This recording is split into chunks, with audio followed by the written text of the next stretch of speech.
Pretty much every creative is going to sign a contract at some point in time that they later regret. And that's because contracts are usually written in favor of the person creating them. Contracts aren't 100% fair, and oftentimes contracts, when creatives are given them, are drastically written in favor of the person who's written the contract. One of the ways that this comes about oftentimes is with what's called a non-compete clause, where you can't do anything that competes with the business you've signed a contract with. If those are enforceable and what to do about them is exactly what we're going to cover in this week's episode of Ask Kif. Hi, I'm Kifney Staley, founder of The Artist JD, a place designed to add ease to the legalese of running your creative business. This week's question comes to us from Angela in Florida. She asks, are non-compete clauses enforceable? Over on the blog post associated with this video, Corey Huff tells the story of when he was very first out of school and had his first job. Part of that job, he was required to sign a non-compete agreement. The job didn't pay Corey very well, and so he started a side hustle in order to pay for his expenses and to pay for his family. Unfortunately, his employer found out about it and felt like it violated this non-compete clause, and so they fired him. Corey went to an attorney and said, "Hey, attorney, is this okay?" And because of the state Corey was living in, they were allowed to do this. Before we get into if non-compete clauses are legal or not legal, because it's a little bit of a complicated answer, I want to talk about the fact that contracts are written in favor of the person who wrote the contract. Contracts aren't generally fair. They're usually written so that they strongly favor one side or the other, and the side that it favors is the person who wrote it. Oftentimes, also, contracts contain provisions that lawyers know might not hold up in court. They're inserted in there sometimes as a scare tactic to discourage you from taking action if things go wrong. Non-compete clauses are one of those things because how they are enforced varies drastically from state to state. In certain states, like the state I live in, California, non-compete clauses are really hard to enforce. But in other states, non-compete clauses are generally upheld and enforced. And so lawyers across the country use the same kind of language often in the boilerplate part of a contract that says you can't compete with the company, knowing that depending upon what state the person is in, it might not be enforced.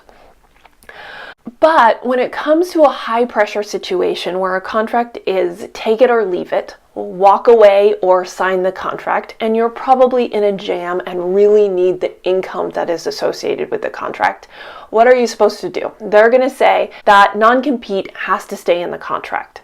So do you take it or you leave it? What I would encourage you to do is first sit down, close your eyes, and take 10 deep breaths. Because we want to slow down for just a moment before we answer this one question.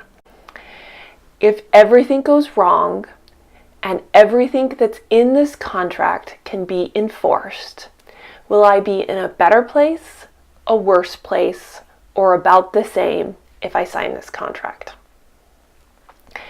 That's the question that ultimately always needs to be answered when you sign a contract. Is signing this contract going to leave me in a better place, a worse place, or about the same if everything goes haywire? If these crazy clauses in this contract that I don't think can be enforceable actually are enforceable, what does that mean? What's the worst case scenario? And does this worst case scenario leave me in a better place, a worse place, or about the same?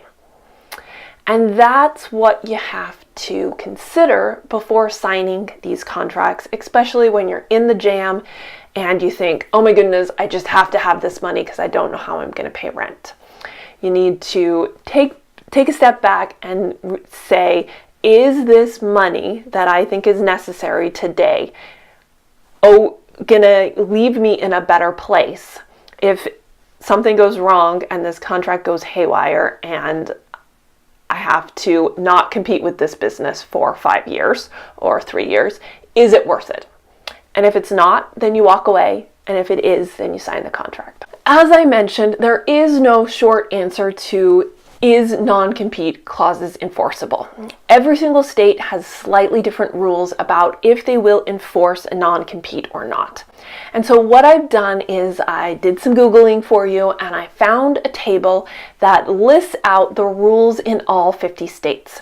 So make sure you head over to that blog post and go ahead and check out that table so that you can find out if non-compete clauses are generally upheld in your state or not.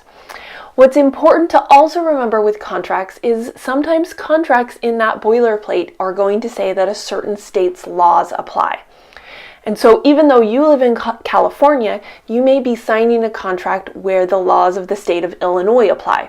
And so for that contract, you're going to need to know if a non-compete is upheld in Illinois, not necessarily if it's upheld in California, because the contract itself says the laws of a different state apply.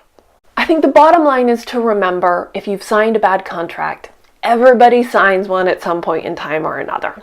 You are not alone in signing a bad contract. And so what's important to remember is to figure out what can you learn from this experience, what can you take away from it, and what do you want to make sure you do next time so that you don't end up in a similar situation.